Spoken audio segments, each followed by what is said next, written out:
Hi everybody and welcome to an Age of Fantasy Skirmish battle report. Ghostly Undead versus Ogres. Ogre King Zor'Kurk has been withdrawn to his stronghold in the cold and icy Kharturgo Mountains since his failed crusade and defeat in the hands of a demon warmaster. Despite sparse intelligence, he's aware that Teniras now mostly is controlled by the Necromancer, and the hope of the kingdom is slowly fading away.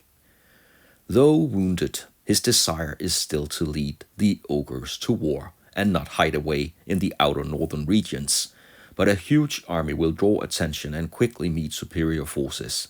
Instead, he will try with smaller patrols and search for cracks in the Necromancer's defenses.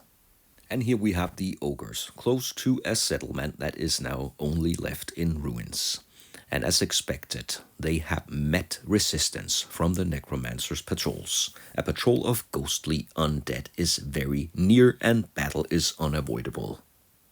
And this battle will be all about who acts first, who acts fast, and who will get closest to the center of the battlefield to take control.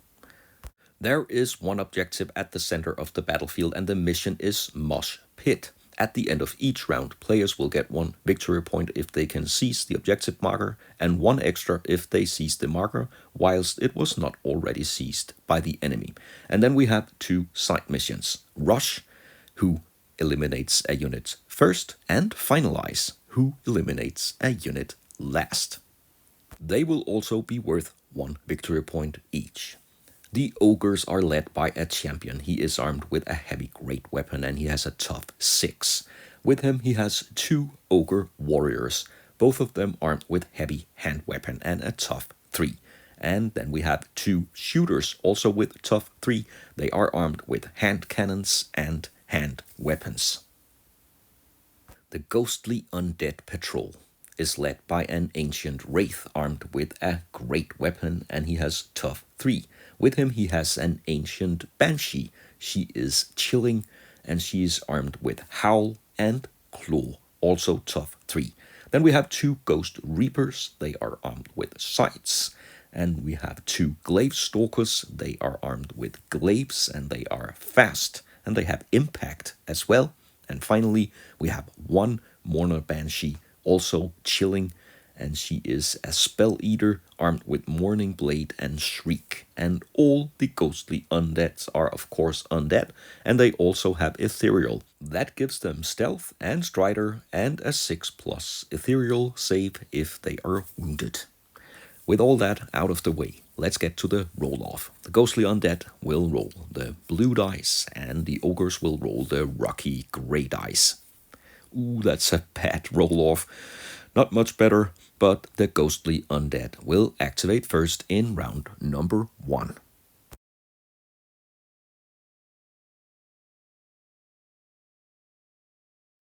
With only one objective in the middle of the battlefield, this could be a very fast and brutal skirmish. One Glaive Stalker, the fast Glaive Stalkers, will activate first and immediately claim control over the objective.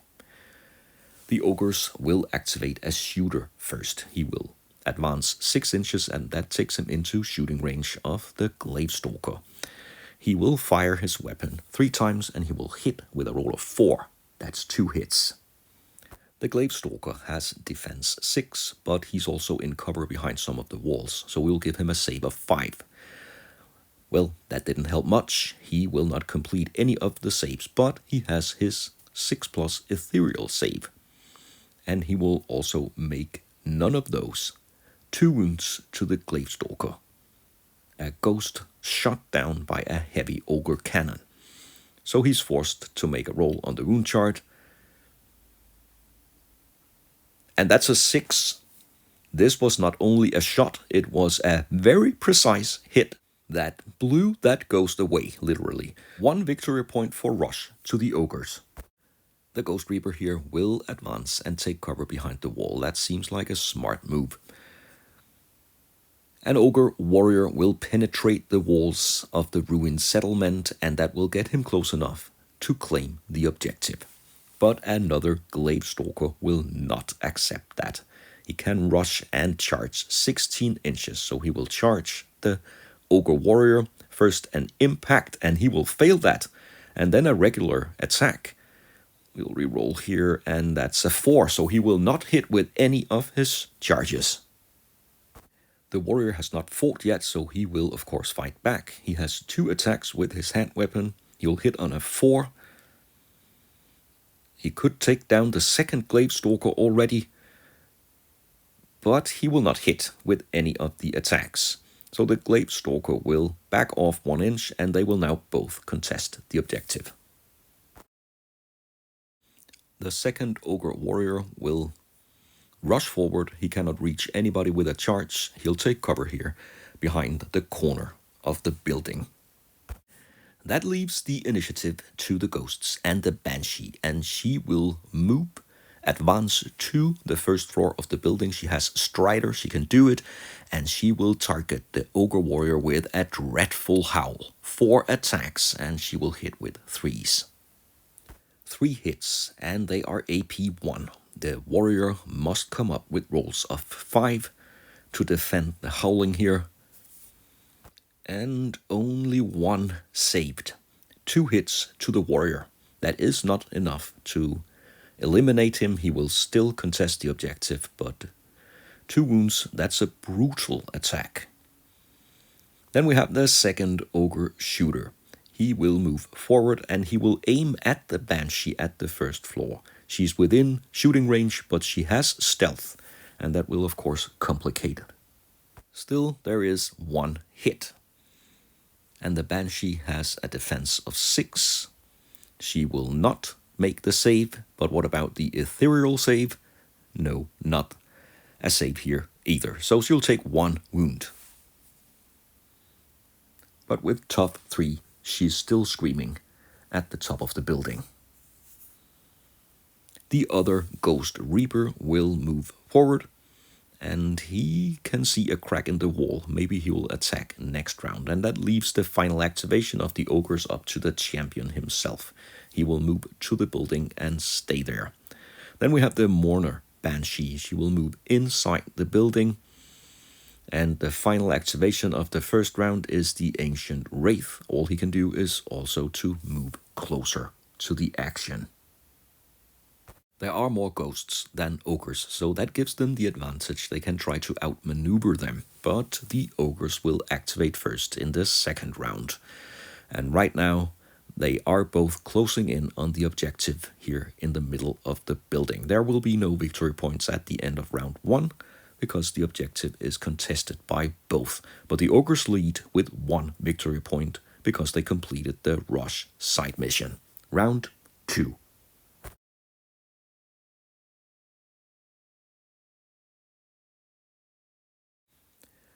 The Ogre Warrior with the huge club here will activate first, and he will move in and try to crush the Mourner Banshee, if you can crush a ghost. But she is chilling, so he will only hit with 5s. And who cares? He rolls 2 6s. Great attack. 2 hits. The Mourner Banshee has a weak defense of 6. That will be a guaranteed hit, I guess. Ooh, well, she saves 1 of them. Still 1 hit, but she has the Ethereal save.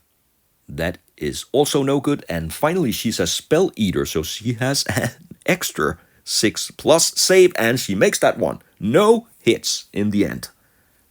Now she can attack back with her Mourning Blade. She will hit on a 4, and she continues to roll 6. That's a hit. It's AP nothing but poisonous.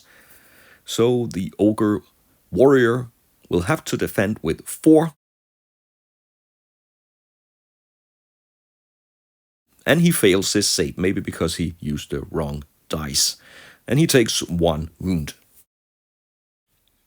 The Gravestalker will again try to remove the other Ogre Warrior with a charge. So first his impact, and he will fail again. These impact hits, they should be more or less guaranteed. But he will hit with his regular attack. And the Ogre Warrior will defend. He needs a roll of 5, he rolls a 6, and then he can strike back against the Gravestalker, that annoying ghost, and the ghost will take 1 hit. And let's see if he can come up with any kind of defense. As most other ghosts, he will have a 6. And he will fail, but the Ethereal save could save him. No, he will take a hit. Only 1 wound, but still forced to roll on the wound chart. And we have a roll of 5. That's too much. He will also be eliminated, and the Ogre Warrior will now take complete control of the objective. The Ogre Shooter here will jump on top of the rock and fire his cannon again against the Banshee. Still, she is a little difficult to hit, but he will land 1 hit again. And there will be no save, and the Ethereal save is also no good. She'll take yet another wound for a total of 2. Tired of dodging cannonballs, the Banshee will now advance forward, and she will easily pass over to the other edge of the building with her strider, and then she will howl attack the shooter. 4 attacks, and there are not 2, but only 1 hit. And the shooter will defend the howling. It's AP 1, but he made the save anyway. Next up, the second shooter will advance 6 inches and try to intercept the Ghost Reaper here on the right flank. And he will target the Reaper with his cannon. And again, 1 hit. The Ghost Reaper has a defense of 5. And, well, he rolls a 1. That really makes no difference. And a 1 again for his Ethereal save. He will take 1 wound. That leaves him with a roll on the wound chart. And a roll of 1 again. This time it's not that bad. He will only be shaken. The Mourner Banshee has already fought an Ogre Warrior, but she will advance away from him and up on the edge of the building, and then she will make a shriek attack against the warrior here guarding the objective. And she'll hit, and the warrior will fail defenses. That will give him his 3rd wound and force him to roll on the wound chart. He will lose control of the objective now, but will he lose more than that? Yes, he will also lose his life. The Mourner Banshee will shriek him to death and eliminate the warrior. That is not really what the champion wanted. So he will have to move in himself. He has a tough of 6, and he moves in and swings his great weapon at the Banshee. 4 AP3 attacks, and he hits with 2 of them. They are AP3. Well, the Banshee doesn't really care. She needed 6s anyway, and she rolls 1 6. And the other could be saved with an Ethereal save. No, she will take her 3rd wound as well. Could that be the end of the Banshee? With a roll of 2, she will be shaken, but not eliminated. So she can't fight back. She has 3 claw attacks, but they will all hit on 6s, and none of them will find their target. And with that move, the Ogre champion also takes control of the objective. If none of the ghosts approach here, there will be another victory point for the Ogres. But of course, they swarm in. The Ghost Reaper here will rush towards the objective and contest it, but will not attack the Ogre champion, even though he has already fought. He will wisely stay away from him. Instead, the Wraith will charge in and attack the warrior. 3 attacks. The Wraith will hit on 3s. And we have 3 hits. Great attack. They are AP2, and they also have Reap. So if the Ogre Warrior here rolls a 1, he will take an additional hit. And no saves at all. So he'll take 3 wounds. That will be a really, really tricky roll on the wound chart. But with a 1, he is not good, but better than that, of course. He's shaken, but he can fight back. He will only hit with rolls of 6. That is possible. Oh yes, it is. 1 hit. And the Wraith with a defense of 6 will not save, and he will also fail his Ethereal save. So 1 wound to the Wraith, and he will back off. The final activation of this round will be the Ghost Reaper, who will remove the Shaken. And that concludes the second round. No victory points at the end of the round. The objective here is contested by both again. So still 1 victory point to the Ogres before the third round.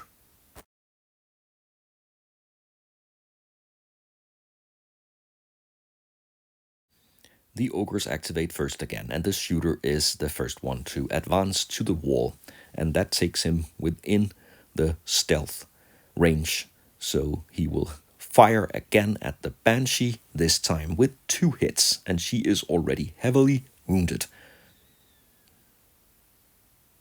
Oh my! She will roll 2 6s and dodge the cannonballs once again. I don't believe it, but no hits. Wow, well, now the Ghost Reaper will attack the champion, and the goal might not be to eliminate him, but provoke him to fight back. Only 1 attack, but that one will hit, and the champion will not defend. So he'll take 1 wound. That is only a scratch to an Ogre champion. But he will take the bait and turn around and attack back. And he has 4 powerful heavy great weapon attack, and he will only hit with 2 of them. Well, not bad, but not really good either. 2 hits, and the Reaper will save one of them right away. And could he also save the other? No, that's close, but he will take 1 wound and make a roll on the wound chart. And that's another roll of 1. So he will be shaken. He's still in the battle, but he cannot contest the objective. So right now, the Ogre champion has complete control. Let's see for how long. The second shooter activates. And he could target the Banshee again. He could also try to eliminate the Ghost Reaper for good, and that's his choice. There will be only 1 hit. The Ghost Reaper will not defend and not save anything with his ethereal abilities either. He'll take his second wound. And the roll on the wound chart is a 5. He's blasted away. Mission successful. Gone with the wind. But unfortunately for the Ogres, the Mourner Banshee with her shriek attack is still here. And she will target the already heavily wounded Ogre Warrior, and she'll hit. And there will be no save. That will take the poor Ogre Warrior to 5 wounds. And he is shaken already. He will have to add 1 extra to the roll on the wound chart. That is more or less impossible. And yeah, of course, as a natural consequence of continuously being attacked, the warrior will fall. Well, but the champion is still here. He has already fought, but he will try to eliminate the Ghost Reaper around the objective. He hits only with 6s, but there is 1 hit. The Ghost Reaper will not defend, and he will not make his ethereal save, so that's another wound for him and another roll on the wound chart. He's already shaken, and with a 4, that's all over. He was shaken, now he is gone, and the champion guards the objective. That leaves no choice but for the Wraith to move in, so he will charge the champion now with his powerful attack. 3 of them with great weapon. He will hit with 3s, and he will land 2 hits. They are AP2, and again they can reap the champion for life. But he will come up with a great defense roll in the time of need. He will block the attacks, and for the 3rd time he will swing his great weapon this round, and again he will hit with 1 of his attacks. He is really fatigued, but he makes the hit. And the Wraith will not defend and not save anything that will take the Wraith to 2 wounds. So the champion resisted the attack, but the Wraith is standing, and again the objective is contested by both. Now the Banshee will remove the shaken condition. Somehow she's still alive, or whatever you call an undead, here at the end of the round. Again, the objective is contested by both. There will be no victory points, but there will be morale tests because the ghostly undead forces are now down to half strength. So they will all have to pass morale tests, beginning with the Wraith. He has a quality of 3, and he will easily pass morale. The Banshee, she's also good, and the Mourner Banshee, she can use the quality of her leader, but she will fail anyway. Then she rolls 1 die, and she gets a result of 1 to 3, the undead morale check, and she takes 1 wound here at the end of the 3rd round. Still a very narrow 1 to 0 victory point lead to the Ogres, and there is still a victory point for finalize to score. Round 4.